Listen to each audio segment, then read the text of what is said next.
C'est une joie de vous retrouver autour de la méditation et de la prière du psaume 149, notre psaume de semaine.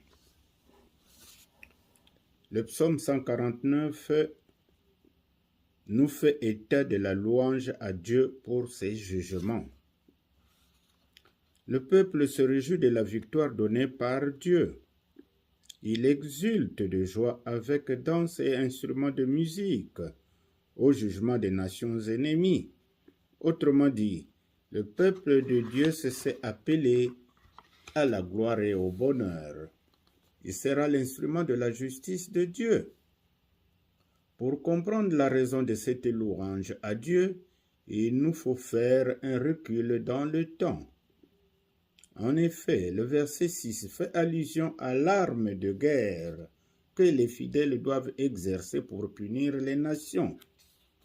Cette arme de guerre est l'épée à double tranchant dont nous parle le Nouveau Testament, notamment en Hébreux chapitre 4, verset 12. Donc, cette arme à double tranchant est une métaphore pour la parole de Dieu.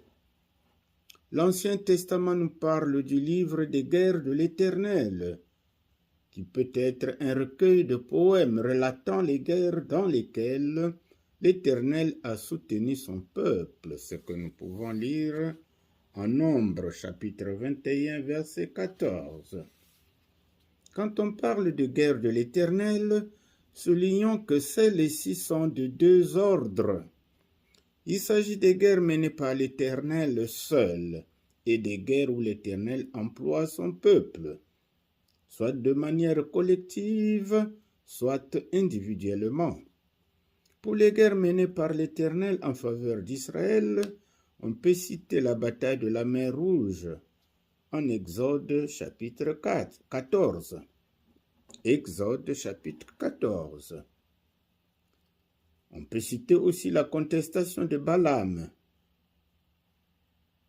en Nombre, les chapitres 22 à 24. Pour les guerres où l'homme a une partition à jouer, le champ est très vaste. Chacune de ces deux catégories de combat a un sens moral ou spirituel qui lui est propre.